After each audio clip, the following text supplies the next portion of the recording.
Now, without further ado, here's your host, L. Nathan Hare.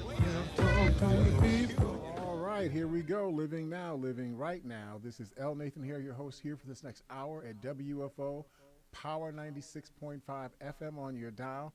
Our principal sponsor, of course, the Community Action Organization of Western New York, still fighting the war on poverty, now in our 53rd year. I want to welcome all together this hour of insight, introspection, and interpretation of facts, events, and trends affecting you right here and right now in Buffalo and the Western New York community, and in fact, connect you to communities all across the country. Each week, we focus on things we think will be of interest to you, which will serve to motivate you and serve to connect you to the broader issues that affect our communities here in Western New York. Now, today's program is live, so you can call and you can join our discussion, hope that you will. Our number here again is 837-1112. That's 837-1112. Last week, we were spending some time focusing on how we can reduce the disparity between SAT and ACT test scores between different populations of people in the United States. The fundamental issue is that obtaining a college degree or a vocational accreditation in a trade school are the surest ways to an economically stable and socially safe life. I want to kind of build on that, but I want to build on it by talking about one of the pathways to get you into a college or a university, not a trade school this time, okay, but a college or a university. We got those too. Although she got, you got trade schools too? Yeah. Uh-oh, she said we got trade schools. Right. This is our College Day program where we literally bring 60 to 80 colleges and trade school organizations into a crucible where they come to be interviewed by you, the student. That's right. So instead of you having to run around all over the country spending tens of thousands of dollars of your parents' money and then not going, no, I'm sorry, you do go. You will go. That's not my business. That's Your not my parents' business. money. Right. We bring the colleges to you so that they incur the cost and you don't have to incur the cost, and you get to meet these colleges, meet their admissions advisors, their financial aid advisors, and find out what those colleges have to offer, how they apply to what you think you want to do with yourself in your life. Remember, you only got one shot at this thing. You have to get yourself organized to get into a finishing school that will get you into a career that you're going to like working in, because that's going to be your economic support for the rest of your life. So you don't get to mess this up. You got to do everything you possibly can to learn as much as you can, as fast as you can, and get this process going. So I have with me today Joanna Rozier Johnson, who is the director of the CAO Department of Youth Services, and I have Aviance German, who is the administrative assistant for that department, and they're going to talk to us about College Day and what day it's going to be. It's going to be out at the place, you know, for the rich people out at the waterfront. I'm sorry, that slipped out. Can't help it. But y'all want to be rich, right? That's right. We do. You want to go to a We nice do. place. We do want to. And this will show you that if you get your career right, you'll get your dollars right, and you'll be able to go to these places. Yes, sir. And it'll be normal for you. Wouldn't be normal for me, you know, because I grew up in the Prairie Projects, but that's another story Right, altogether. that's right. But you moved on up. But I moved up. Me, That's right. me And and Louise, That's we right. moved up. Right. So Joanne, tell them about College Day, what it is, and where it's going to be, and all of the important information. Yes. Well, let me take a step back and talk about the Education Task Force Cool. first, because they're the ones who are hosting this event. They actually produce College That's Day. right. Right, College Day. Right. So our Education Task Force, or as we call it, ETF, is a collaborative group of professionals who are from this area and are working in multiple sectors. So we have people who work in banking, secondary education, as well as for the Buffalo Public School System. We have people who work in the private sector, and they're entrepreneurs who just want to assist with helping students get the best out of this educational system. Mm-hmm. Within that, we have we have two major partnerships. The first one, which is, I want to make sure we mention it, is a shout out to Buffalo Public Schools, who have been with us from the beginning. Right. And they guarantee that we will have at least every senior from each Buffalo Public High School attending this event. And so they are our largest partner for this event. Mm-hmm. They sit on our task force. We have two dynamic guidance counselors who now work in administration who sit on the task force, which is how we keep this partnership happening. And they pay to transport these That's kids. right. That's They huge. bring the They kids. bring them. So they bring those students. They provide busing for the students to leave their schools on next Tuesday to be able to come to the event. So now we can shift gears and talk about the event itself. So College Day is now in its 35th year, and it is going to be hosted this year on Tuesday, September 18th, 2018, starting at 9:30 a.m. We have 3 time blocks for students to attend our event. So the first one is at 9:30, second one is at, what time is it at 11:30, and then we have an after lunch time, which that first block comes in around 12:45. So we'll be there from 9:30 to 2 p.m. with students, and they'll get 45 minutes to come in. Their buses drop them off. They're greeted by our youth services department, and then the students go. We have 56 confirmed colleges, and we are still waiting for the payments for the rest of them to come in. So we got some other people on the list. We could have more, but you got to pay to play, though, right? They got to pay to play. So we recognize that this is an awesome opportunity for not only our students, but for those colleges and their recruiting teams to have first chance to sit and meet every senior within this area, to talk about what the school offers, to pass out their brochures for the students to take home to review with their parents. And we also have not just Buffalo Public School students coming. We have students coming from Maritime Charter School as confirmed. Sweet Home School is confirmed for the first time with us this year. There you go. All right. And we have other parochial. They're part of Erie County? They are, Western New York. That's right. All right. Right in here. And it's because we recognize that all students need an opportunity to grow, and they need to be exposed to higher education. So, Aviance, you kind of coordinate all of this stuff, right? So what do you do that happens after the college day? Is there follow-up that goes on with the schools or the students? Absolutely. I do follow up with the colleges, just thanking them. And also, we do surveys as well to make sure that anything that needs to be changed so that they are communicating with our students more. I definitely follow up with surveys as far as that. And then I also follow up with students as well. Students reach out to me because we also hand out our scholarship for 2019. So we make sure that we have open communication with our students and with the schools as well, because then all of the questions start coming in about our scholarships. So I make sure that I keep that open communication as well with schools and with students.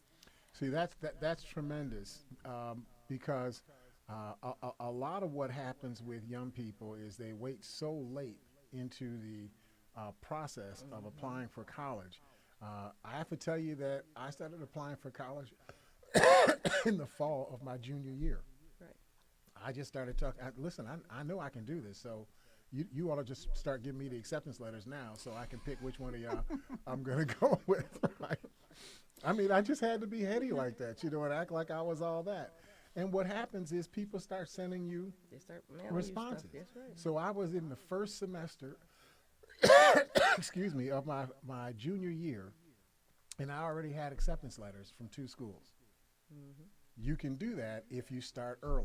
Or you'll get early admittance letters because Exactly. you have great but grades. if you wait, then your choices become fewer and fewer. Right. And you find yourself getting backed into something that you're taking just because it was what was available, not because it was what you really wanted to do. Right.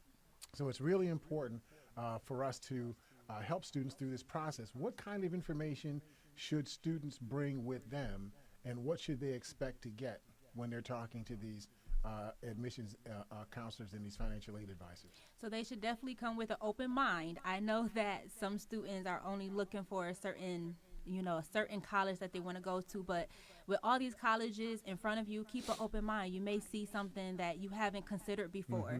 Definitely do that. And then what they should take back with them from the colleges is everything that they have to offer. Make sure that you ask about their financial aid. That's huge. Make sure you ask questions like that.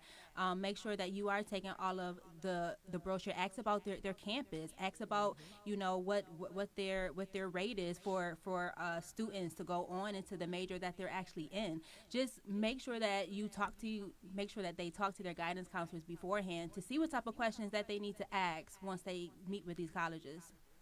And keep in mind that colleges are making admissions decisions. They're not entirely based on the SAT and the ACT. Right. They also look at the essay that you give that tells the college why you want to go to that college. Well, it's hard for you to tell somebody why you want to go to a college if you've never gotten any information about the college That's before. right. You just know it's a college. It's down the street. that's Right. that's your analysis, right? You got to do a little bit more than that. So this gives you an opportunity for you to be able to gather information, figure out where you need to get other information so that you can make a really good decision about what you want to do, and then you can tell somebody why you want to do it at this particular university. Right. So this is going to take place on the 18th. It's going to be at the Buffalo River Works. Buffalo River Works. Now, for those of us, who grew up in the projects and that was just where the granaries were and whatnot, we know where the river works are. But for those of you who lived in the suburbs out, in Cold Spring and Fruit Belt and, over on Kerr and Grider and whatnot, NFTA. the suburban They can use the people NFTA to get there. tell people how would a parent get to the Buffalo River Works if they had to go to support their parent. So the Buffalo For the River child. Works is located at 359 Ganson Street. Mm-hmm. Now, I'm not so good with my streets, but Joanna is. So, Joanna, can you tell them how to get to 359 So it's Ganson? it's right down near the old mills, and you'd go up Ohio Street, so Michigan and There Ohio you go. Street. So to just be go able to down get there Michigan, quickly. South Michigan, get off at Ohio Street, then. And it'll wrap you right, stay on Ohio, and it'll wrap you right around. There you go. Uh, So that's right. why I usually ride with her. Very good. I just want to make sure we let people know what type of colleges and universities, as well as vocational and technical and the armed forces that we have available. And remember, for we them. talk about vocational and technical because in this country, if you become a journeyman electrician or a journeyman mason or a journeyman plumber or a journeyman millwright and so on, you can make $60,000, $70,000, $80,000 a year, 3 or 4 Immediately. years into your That's right. career. And as you get further, you can make six figures, doing that kind of work. So you don't have to go get a PhD someplace to make middle class money. You can Right. make middle class money by going to a trade school. Right. But you got to get yourself ready to go to that trade school. Most trade schools want you to be able to count. That's a It's fact. a new thing. It's a new thing. You have to be able to actually, That's the Not- old math, not not- the new not- math. not- That's the old math. right, not Right, calculus, right. not calculus, just arithmetic. You just have to be able to count.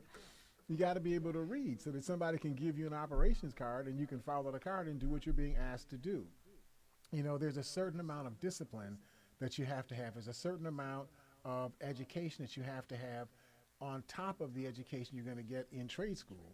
You have to have some education in order for you to be able to use the education that you get in trade school. So it's important about that. And of course, the armed services. Listen, if you don't have money, you don't have stability, you're not sure how you're going to prop yourself up, you can go to the armed services and spend 2-3 years. You can get a signing bonus. That's right. Healthcare benefits immediately. That's right. You can feel like a Retirement basketball plans, they player or start something. off, Right? Yeah, So I'm that's a sorry, I good don't want to cut you contract. off. Yeah, and we recognize as an education task force that college is 4-year universities are not for everyone. Some students, don't get it yet. They haven't been awakened yet. And so the opportunity to meet face to face with an alternative option. Yes, we want college and university experience, but we want you not to waste money. We want you to be happy in the career that you've started in. And so we have schools like Continental School of Beauty, who's present, Erie Community College, which has a plethora of vocational programs for students Even to construction. do. Right. So they'll have all of their brochures for all the programs that they offer. The Professional Culinary Academy, so that's not just for our students from Emerson, where they're learning to cook already in high So school. they're probably better than Right. But how to leave, once students from Emerson, because they're usually the first to flood that area, that they need an option after high school. They can't just go work in somebody's kitchen. That's just it. They need And you to. can become a supervisor, then a manager, That's and then right. the owner of a business yourself. That's right. Out of the culinary world. Yep. We also have the Buffalo School of Cosmetology and Barbering, and that's quick money, as the kids would say, the U.S. Army. And we also have schools from out of state. So we have most of our schools are New York State all over. So that's easier tuition funding. But then we also know that some people want to get away. So for the students who want to get away or the parents who want their child to get away, we have schools in Pennsylvania, a school from Florida. We have Ohio as well. And so those opportunities are there for students. And so we just hope everyone comes out. And for parents who have students at schools that, maybe they aren't confirmed for attending yet, the parents, this is your child's education. You have a right to pick your child up and bring them. We just ask that you reserve a time slot with us so that you're not, you have the right time. You're not coming in when we're all on lunch. And remember, money tends to be tight, Yeah. in a lot of our communities. You get 4 bites of the apple when you take the SAT, that you can send your SAT out, don't have to pay any extra money to send it out to schools. So you want to make sure you picked out the 4 you absolutely want to go to first. And then if there are other schools that you're interested in, you're going to have to pay, for those schools. You can make a decision about that. But you want to make sure that the first free ones you get are the choices that any one of them that say yes, you're going to say yes to that school, right? That's right. Right. So any final things that we ought to be talking about? Yes, you just want to do a quick plug for the fact that this event is our major fundraiser for our scholarship opportunities that the CAO offers. Every year we work our hardest to raise money for 15 scholarships to be awarded to graduating students, seniors or juniors now, from any school within Western New York. There's a scholarship opportunity. We give you a copy of the link to get to our application starting on Tuesday of next week. And we offer 5 $1,000 scholarships, 5 $750 scholarships, as well as 5 $500 scholarships. So that's free money. All the students have to do is write the essay and get the recommendation letters into us. And so we give them from now until April to get that in. That is a long, we know people procrastinate, so we give you a long time to pick it up, put it down, pick it up, and put it back down. I'm telling you, doing this stuff early, you just don't know. I got to take my SAT exam 3 times. I took it in twice in my junior year, and I took it once in my senior year, in the fall of my senior year.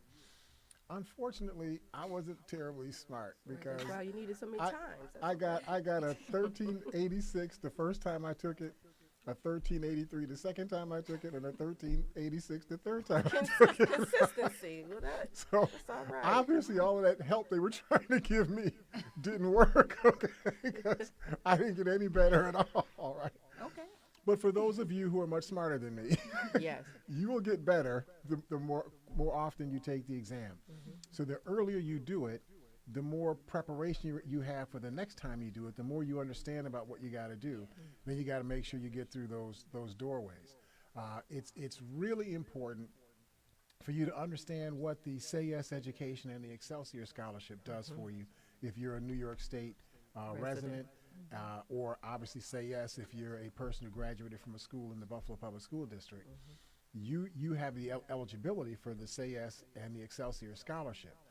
But they don't do everything, right? They're wonderful, programs, but they don't do everything, right? So you need to know what they don't do, and then what will the college you're applying for do to help you with the things that those scholarships don't That's do. right.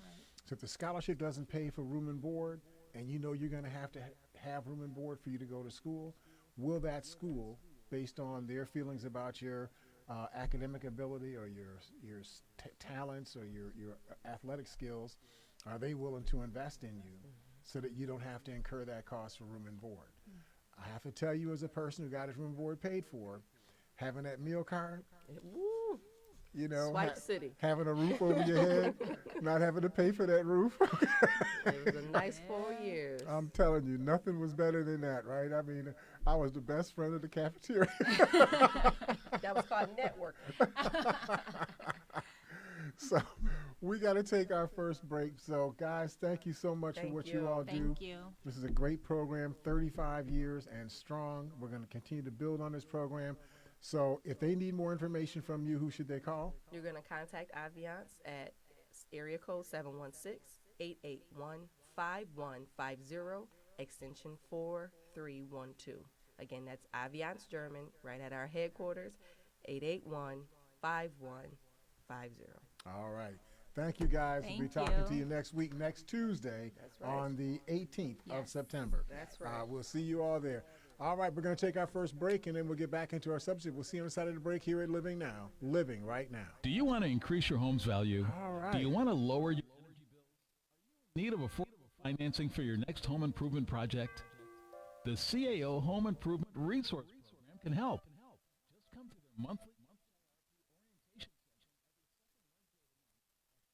before Street.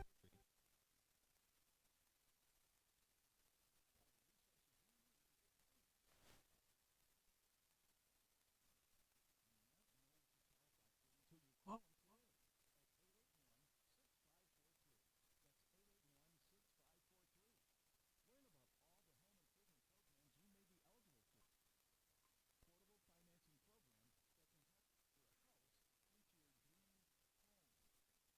881.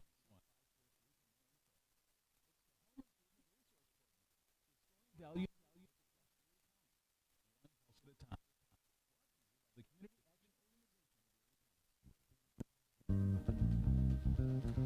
All right, welcome back. Welcome back to Living Now here at WFO Power 96.5 FM. This is L. Nathan here, your host. I'm here with Emmanuel Radford, who does the live streaming of the program. If you hear anything that you want to comment about, give your observations about, or ask a question about, you can use your handheld device or your computer, type in Facebook in your search engine, and then type in Living Now.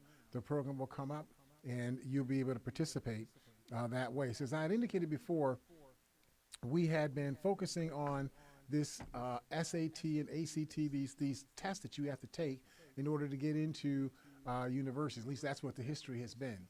That you had to take these tests, you had to do well on these tests in order for you to be able to get in. The important thing that I want us to keep in mind as we have this conversation is you have to manage the pathway to get your child from wherever you are, whether you're a first grader, preschooler, 8th grader, 12th grader. You have to manage the process of getting your child from wherever they are into finishing school. That's a degree conferring program or a accreditation or certification program that will lead to a career that will give your child stability, both economically and socially. You have to get that done.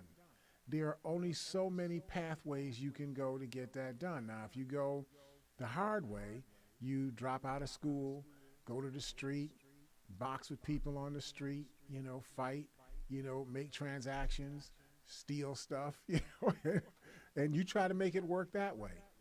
If you think that that's a sensible way for you to organize your life, keep on living because life has some different answers for you. Or you could drop out, or you could finish high school and not go any further and not have acquired job-ready skills in high school. And you find yourself, in jobs where they require a high school diploma, but they're really going to pay you the most minimum money they can possibly pay you, in that kind of work. And that's going to be your life path. That's going to be very frustrating for you, especially when you get to be 25 and the other kids that you went to high school with who are also now 25, but they went to finishing school. They went and got a journeyman's card, or they got a master's card, as a welder, as a plumber, as a electrician, as an engineer and a draftsman and so on. They did that, and they got a house now. They got a wife, and they got a kid and a dog, and they got a picket fence, and they got people mowing their lawns for them, and so on, right? Life is okay for them, right? And you're 25 years old, and you're looking at them and saying, well, player, what did you do? How come things are going so well for you? Well, they're going well for me because when you were out being cool, and you were staying out till 4 or 5, 6 o'clock in the morning, not bothering to come to school every day, you were smoking cigarettes, taking in with other kind of substances that deaden your brain and so on. You were out here, siring kids or having kids, whichever way, male or female, right? You're out there doing that sort of stuff, right? listening to your records or your rap records and learning how to, swing your head around and grimace and curl your fingers up, and look like you're growling when you're talking and whatnot, or whatever you call, yourself doing. When you were busy doing that, the other folks, they were going to school. They were doing homework. They were doing after-school jobs. They did work, they did work study, and that sort of stuff. And they committed 6, 7 years after high school to turn themselves into who they were going to be for the rest of their lives.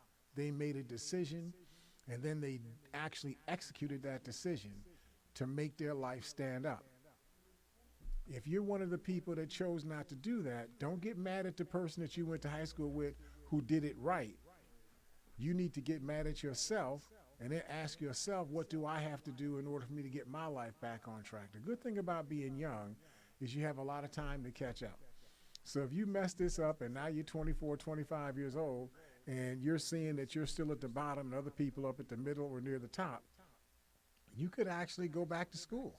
You can acquire some job-ready skills. And when you get to be 35, your life's going to look pretty much like the life of the people who had done it right when they were 18. But at some point, you got to make a decision that you're going to do what you have to do in order to stand your life up. Because life does not deliver success to you.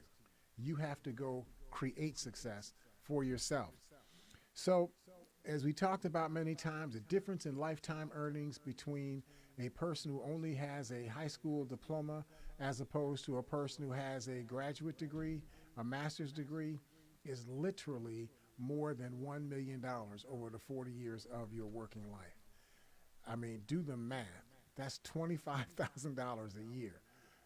That's a lot of time for you to be messing up, and putting yourself in a position where you're hitting bad licks rather than hitting good licks, right? That's a long time. It's a long time to be disappointed in yourself, okay?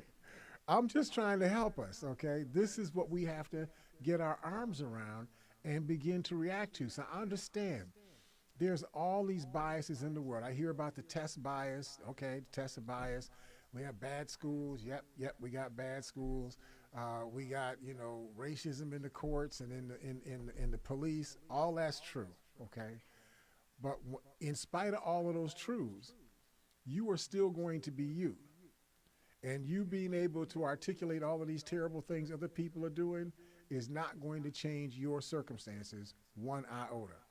What's going to change your circumstances is you got to create a resume for you that allows you to stand yourself up in the world and be able to control career and control social life, okay? You got to get that done. There are no other pathways. There's only one you. There's not like 6 yous. I'll be, me number B, today, and I'll be me number A tomorrow. You don't get to do that, right? You only get to be one you, okay? So I say this all the time. This is not a game. This is not optional. Failing to shepherd your children into a college degree or a trade school certification is tantamount to child abuse. I know that sounds like strong words, but this is entirely in your hands. Not your hands, in our hands. My kids are grown. My kids are in their 40s and in their mid-30s. So, my kids have already stood their lives out.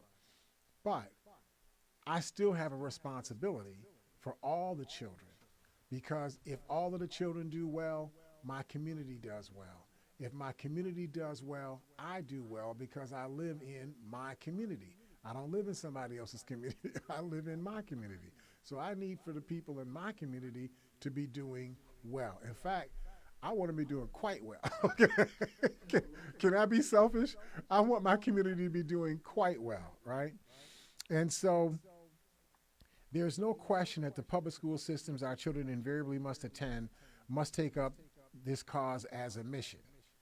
But they may not, okay? The record shows that even though it's what they're supposed to do, that's not what they do.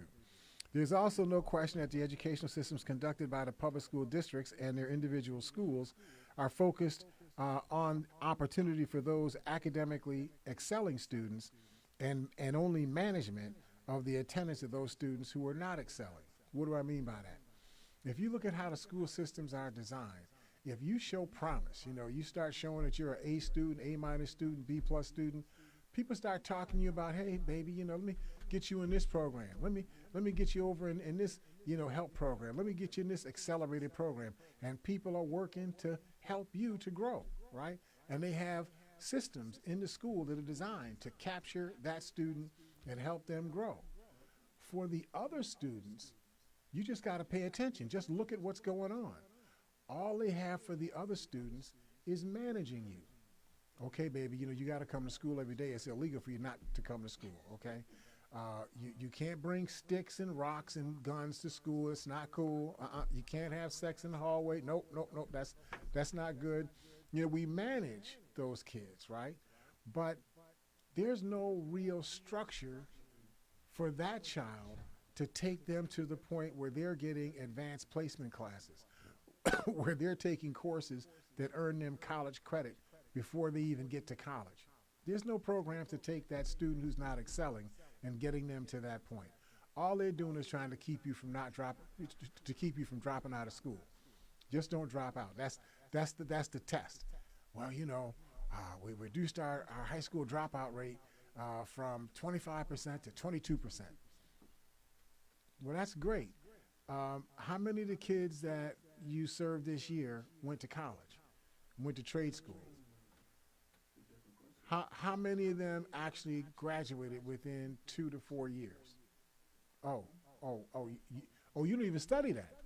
You don't even follow up on that. Oh, okay. So that tells you a little bit about where we're coming from, right? Students who test well can get into the Da Vinci School, the Olmsted School, the City Honor School, into Hutch Tech. But those students who are underprepared are shuttled around the city to balance racial and ethnic enrollments, to balance class sizes, and to comply with the education law that sets minimum standards for a child's education. The goal of these educational institutions is not to ensure that every student grows to a point where she or he can start taking and succeeding in advanced placement and college credit earning courses. The goal is to keep as many students as possible engaged in school sufficiently that they don't drop out of school until they earn some version of a high school diploma. For the excelling students, every effort is engaged to help those students achieve even faster to gain college credits at the expense of the school district. In other words, the school district is paying for those college credits that those kids are getting. And for their advanced placement work and coursework and academic enrichment. But I need for you to understand that the world is changing. This is going to sound ugly, right?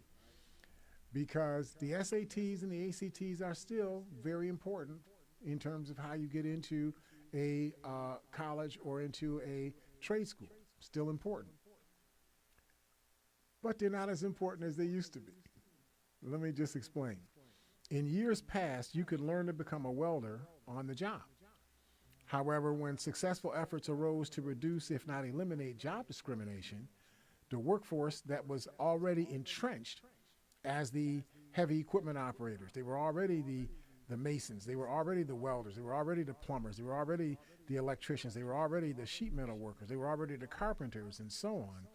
That workforce organized to raise the bar of certifications or credentials so that you would need or credentials that you would need even to become an entry-level worker in those fields. You feel what I'm saying? When I was a child, I learned how to weld, literally on the job. I was actually directing a vocational training program for the county, at that time was the Job Training and Partnership Program for the WIB board, what we call the WIB board today. I was running a training program. I had a guy who had a heart attack, a massive heart attack, who was also our welding instructor. So I learned how to weld overnight.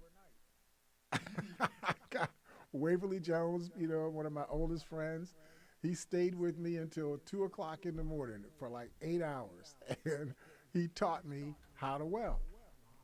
So in a night, I learned how to be a welder. I'm not saying I was the best welder, but I was able to weld well enough that I could teach other people, here's how you take this solder, material, and mix it with the surface of sheet metal and, bind one thing, to the other, right? You got the basics in welding until I got a new person to come in to be our welding instructor.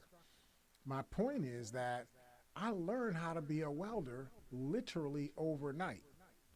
Yet for you to get a job as a welder today, you got to show them a year worth of education, maybe 2 years worth of education. You got to get a certification. They got a very high bar. For you to be an electrician, you need a good 3 years of education for you to get into the door to be an electrician. For you to be a heavy equipment operator, you need a year, half a year, maybe more, for you to be allowed to be a heavy equipment operator. They keep raising the credentials. Why do they do that? So to people that were already in control of those trades, they still keep control of those trades. They hold you off for a longer period of time before you can get through the door, and then they create such high barriers that they filter just a few of you are able to get through the door. This is how they hide discrimination. I mean, just think about that for a second, right? The reason why the welding trade and the plumbing trade and the electrician trade and the engineering trade, et cetera, were almost entirely Caucasian in 1954, 1965 was because Caucasian people that had control of those trades preserved those jobs for their own people. And they prevented other people from being able to get on those jobs. They would tell the companies, even if you want to hire other people, we will stop you from being able to do that. We will frustrate you. You won't be able to make your jobs work. We'll do bad jobs. We'll undermine you, and so on. So the company owners, not that the company owners wanted to hire African people anyway, right? But if they did want to hire African people, they wouldn't be able to because there would be such undermining conducted by the workforce that was already there. So when we succeeded with the 1954 decision, the Brown versus Board of Education and this whole plethora of civil rights legislation leading up to the 1964 Civil Rights Act, the Voter Rights Act in 1965, and so on. When all of that occurred, then it was obvious that people had been cheating black and brown people out of job opportunities, so they couldn't do that openly. So what they did is they changed the credentials. So they made it harder for you to be able to get there. It took a while to get the credentialing places set up. Took a while for you to be able to get into those credentialing places. More non-black, non-brown people wound up getting into those credentialing programs than black and brown people were. So they actually used the credentialing programs to make it another pathway for the people that already had the opportunities to be able to keep getting the opportunities. And you still found yourself in a position where you were behind the 8 ball. If you didn't test in those schools better than the Caucasian people that were going to those same schools, you were still going to wind up not getting the opportunity and so on. So this is something that I refer to as credential inflation. Credential inflation is employers and unions raising the credentials that you have to have in order for you to get into a job that historically you've not had to have certification for. And so we have to figure out how we're going to tackle that issue. Let me get this caller on real quick and get the caller's thoughts. Hi, caller, are you there? Yes, good morning, Mr. Hi, Hare. Mother Doyle, how you doing? Well, I'm doing pretty good. I wasn't able to come to the Emoja program. I was home doing homework. That's right, because you're on the clock now, right? And I had to write a very long paper. So, yep. And I don't usually miss the Emoja program, but I had to be home and working on this. Well, your spirit was there. We talked about you. I want to comment on some of the things you were saying, but I just want you to know that the tribute to Aretha Franklin was very, very successful. That's what I heard. This was the first time that any program I've had at the Meriwether Library where the auditorium was filled. It was well over 150 people. Wow. And I think that's truly amazing because at the same time I was having the tribute outside, they had the Jefferson Arts Festival. But the people still came in. As a matter of fact, I ran out of sign-in sheets. But it was very good, and I thank all the performers and the people who came. and I'm still getting comments about how much everyone enjoyed that program. So I just wanted to let you know that. But I'm glad you're speaking on your topic today. I didn't hear the whole program, but in terms of getting our young people ready for college and ready for careers, it reminded me of something that happened to me about maybe 5 years ago, maybe more. There was a mother who her son really wanted to be a pilot. Mm-hmm. And I was having a career program at the Meriwether Library, and she called me, and I said, well, gee, I'm going to find a pilot. So I invited a pilot to the program, because, Mm-hmm. it's hard to get African-American pilots. But he came to the program, and he talked about the qualifications. He gave examples of some of the things that he has been involved in. He actually was a Navy pilot. Mm-hmm. And so the young man was so excited. So at the end of the program, he had a one-on-one conversation with this pilot, because that was something that his mom said that he had been talking about ever since he was a little boy. So sometimes bringing in people, like you just gave the example of the welders, Mm-hmm. Bringing people in who are in these trades to talk to the youth and let them know firsthand what the qualifications are, criteria for this particular job, and giving them an opportunity to ask questions. I think that would be very helpful as well. Absolutely. So I just wanted to share that, because you made me think about that. That happened some time ago. So anyway, I thank you, Mr. Hare, for your program, and I'll hang up and listen to the rest of the show. All right. Thank you, Mother Doyle, and congratulations on Aretha Franklin. That was a great program. So listen, why don't we take our last break, and then we'll finish up our subjects. If you all stick with us, we will see you inside of the break here at Living Now, Living Right Now. Do you want to increase your home's value? Do you want to lower your energy bills? Are you in need of affordable financing for your next home improvement project? The CAO Home Improvement Resource Program can help. Just come to their monthly HIRP orientation session every second Wednesday of the month at 564 Dodge Street, Building 400. HIRP staff will help identify the resources you need to get financed, and they'll even help you with completing your application. You won't know what you qualify for until you call them today at 881-6543. That's 881-6543. Learn about all the home improvement programs you may be eligible for, and ask about the affordable financing program that can help turn your house into your dream home. Call 881-6543 for more info. It's the Home Improvement Resource Program, restoring value to neighborhoods across Erie County, one house at a time. Brought to you by the Community Action Organization of Erie County. You're at WFO, Power 96.5 FM on your dial. I'm here with Emmanuel Radford, who does the live streaming of the program. Sinclair on one. We've been talking about this idea, I called it credential inflation. There's another word for it called what they call up-credentialing, which means demanding a college degree for jobs that do not actually require one.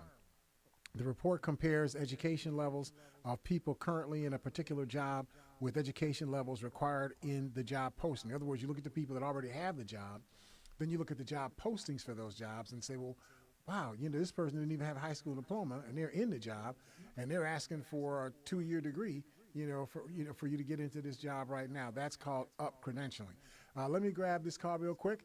Hi, caller, are you there? Uh-oh, I'm getting feedback. Hey, brother. There How you are. doing this morning? All right, Yeah. good to hear from you. How you feeling? This is Sinclair, right? Yes, it is, man. All right, how you doing? I'm good. I'm glad to see that you got Sammy Rackett on there, too, as well. I like to talk about that issue because it's been that's been a move that they played for years and years and years, because that's just a trade skill. Mm-hmm. All this trying to stack the deck with everything, it's still stacked today. Yep. Because there's a lot of African-American men who I've been trying to work with, and I see all these welding companies that sits right in our community, whatever the case may be, won't even dare go outside of that building to try to even approach these young men and ask them do they want to learn a trade. You know what I'm saying? Mm-hmm. So there's got to be some kind of connect, because, educationally, everybody doesn't want to go to college. But then we have young men who are willing to use their hands. Yep. But the problem is, again, there's welding companies in Central Park there's welding companies off of Kerr and Fillmore area, down through there. But they don't step out of their comfort zone to help out the Afro-American community. But they sit there, but then the other people come in, white folks come in, they get these trainings, and they take these trainings outside of the community where it don't benefit, whatever the case may be. And then we have these young men who need to work. And I think if you just open the door to them, they would get off the street. Because everybody's not going to go to college. But like you said, that program should be there for somebody to learn without having to be intimidated about being told that you need a 2-year degree. That's ridiculous. Right. And it's so perverse because they used to live in the city. The company was in the city. And so the company would recruit workers from the neighborhood around the company. That was the way the workforce got created in the first place. Then as African people started moving into the city and started moving into the areas where Caucasian people had been living, mostly because people were out migrating to get away from the integration of the public schools, then the workforce moved outside of the city, but the plant still stayed inside the city. So then they invented training programs that were subsidized by the public, by tax dollars, to train people for those jobs at the plant. But the people who they trained are the people that moved out of the city that live in the suburbs. So now they used to live in the city and work at the plant. Now they live outside of the city, but the money from the taxpayers that are paying taxes in the city are paying for them to be trained from outside of the city to work in the city. It's just as insidious as it can possibly be. You are right on the money. Okay, thank you. All right, thanks. I'll listen to the next caller. All right, I appreciate you. Thank you, Sinclair. All right. Yep. I mean, that what Sinclair just put his finger on is the issue. So what I try to get people to understand, this is what we have to get our arms around. They're always going to build a higher wall, a higher hurdle, a higher set of obstacles for African and brown people to climb over in order to get into the same positions that non-African people or non-brown people have been able to get into with virtually no preparation at all. They just walked onto a job and got taught stuff on the job. In fact, I used to bowl with a fellow about 10 years ago, and he was always unemployed. He'd get a job, he'd last 5 or 6 weeks, lose the job, then he'd be unemployed for a couple of months, and he'd get a job again. One day he comes to the bowling alley, he tells me that he just got a job as a heavy equipment operator. I said, no kidding, where'd you learn how to do that? Oh, well, my Uncle Bob, his wife has a cousin who owns a company that uses heavy equipment, and I used him, and then I got a job, with that company, and he learned to do the heavy equipment operation on the job, right? But if you were to go to that company, they would say, well, where's your credentials? And you would have to demonstrate that you had completed a heavy equipment operation program that might be a 1 year or 2 year program in order for you to be able to do that kind of work. We have a caller. Hang on, let me grab that call real quick. Hi, caller, are you there? Yes, I am. Hello, how you doing? I am doing great, and I thank you for your program, because it's not just happening in the unions. It's happening at the New York Power Authority. They have been doing this for years. Mm-hmm. For the past 60 years of their existence, 60 plus, they have hired less than 70 black people. In 60 years. So they pulled the same thing with the test. They pulled the same thing with the qualifications. It is not just happening there, it's happening at our state entities too. Yep. I want to thank you. I just want to thank you for bringing this out. I appreciate it. Because this helps us to understand what the task is that we have to actually get done. Because these folks play for keeps. They're not playing to play. All right. I'm sorry. I got another call I got to get on before we get to Thank you. Thank you so much. Let me take this next call real quick. I worked at GM for over 30 years. Uh-huh. They always hired family members. There you go. Yeah, that's what they did. Yep. It didn't take anybody off the street. You know, I got hired through my father. My brother got hired through me. It's a lot of nepotism in corporations and things. And think about what that does. See, if you had a company that had 1,000 employees and they were all Caucasian, and then the civil rights stuff started to happen, they said, oh gosh, we got to do something better about this. So they hire 5, African people, right, out of that 1,000. Yeah. Now, those 5 African people, when they get a little time, 6, 7 years on the job, they go get, cousin Jamal and, cousin Akila, and so on, and they get a couple of them on the job. They have a stake now. That's how they did it. Right. They hired all family members. There you go. See, they have a It's stake in fortunate keeping I got in there. I was 19 when I started. I'm 61 now. Wow. I'm retired now anyway, but well, you did okay. yeah, my brother worked here. I worked at the Delavan plant. On the East Delavan. Right. Yeah, and then I moved over to the Tonawanda. They have that whatever they are, the powertrain anywhere. The powertrain plant over on Sheridan. Yeah, I worked there for the rest of my time. I only did 31 years. That's all. Yeah. I think you did quite a bit. You have to do 30. You get full everything. Yeah. But anyway, it's a lot of nepotism in those places. Yep. That's all I wanted to say. All right. Thanks, man. Great observation. All right. Yeah. Talk to you soon. Okay. Did we have someone? Oh, we have a caller hanging on? All right. We have 4 calls? Okay. We got 5 minutes. That's what he said, right? All right. So listen, you have a good understanding of what the issue is that we're talking about. I guess what I want us to be focused on is how we respond to it. What time has taught us is responding to this through civil rights legislation is only marginally effective.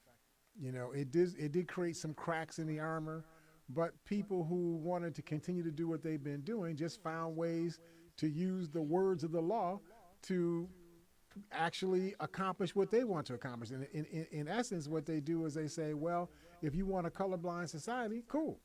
Then we'll create tests. We'll create, school structures that you have to get through. And then, the people that do the best on the test and in the school structures, now it's a meritocracy thing, right? So this is sort of like somebody robs you of all your money, and then you say, that's not right, you got to give my money back. And the person says, well, I won't give you your money back, but here's what I'll do. I'll let you go to a school where you can learn how to make money. And then they cheat you out of being able to get enrolled in that school because they got you so bamboozled that you won't even do what you have to do to get into those schools. This is the thing that we have to get our arms wrapped around in our heads. We have to be focused on what we have to do in order to change the game. You got to do what you have to do to become credentialed sufficiently that no matter what hurdles they say you have to get over, you've already accomplished those hurdles, so they can't keep you from getting in the door. Second, you have to keep yourself from baggage. You can't be carrying kids that you had when you were 13 years old around with you, okay? That's just a mistake you have to make yourself not make.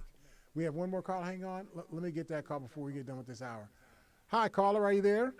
Yes, sir. Blessed love. Always good information. I just want us to open our eyes and look around our community and see how our communities are being rebuilt by people from outside of the city who've come in and see opportunities where we seem not to see opportunities. There are a whole lot of new businesses being opened up, not just corner stores, but also transportation companies. If you look around, you see a whole lot of new transportation companies that have opened up doing Medicaid and other kind of transportation. And those are opportunities that were available and are available for our community, too, that we always don't have to look for jobs from other people. We can create our own businesses and create our own jobs, and there are many job opportunities if we open our eyes and create our own rather than waiting for someone else to hire us. Yep, absolutely. That's the truth. Peace and blessings. All right. Thank you, my brother. I'll talk to you later on today. So we only got a little bit of time. I guess the thing that I wanted to help us to understand is that the Great Recession was a boom time for the education industry. Admissions shot up by 30%, and there was a bumper crop of college graduates during President Obama's first term. The reason for that is because they credentialed every job. I mean, to be a sales clerk, in a box store, whatever they call these, the big box stores, you had to have a college degree to be a sales clerk, right? So everybody was focused on the idea that, well, I can't be a vocational person. That's like being a dumb person. To be a smart person, I got to go to regular college. And so you saw all of these college admissions going up and up and up, right? But what did it do for us? The people who got those jobs, the people who got those degrees wound up not getting much more money than people that had high school diplomas because of the inflation of the credentials for lower level jobs. And so that's something that we have to get our arms around. Just a bit here in this report called Addressing Bias and Equity in Hiring. The report estimates that 94%, got a minute? 94% of the jobs created between 2005 and 2015 were what they call contingent jobs. Those are gigs that generally do not pay a living wage. The National Employment Law Project finds that 60% of newly created jobs are low-wage, low-skill service positions. These are not jobs having a college degree was supposed to prepare you for, but they're requiring you to have a college degree to be able to get, those jobs. So about 1/3 of Americans have a bachelor's degree and more than half have a 2-year degree. You just don't have the ability to compete in the market unless you finish high school and get into a credentialing school where you get a degree or a certification just to get through the lower, steps of the door. That's what you've got to prepare yourself for if we're going to be successful. In spite of record numbers of Americans holding bachelor and technical degrees, employers complain of a skills gap. That's because many of these jobs don't teach you the skills you need to do the job. Most jobs today require you having some computer skills and keyboarding skills and so on. So you have to make sure that you're getting that done outside of school so that you have those jobs when you get to the job market. We'll talk more about this stuff next week. Thank you all for listening. Look forward to talking again next week here at Living Now, Living Right Now.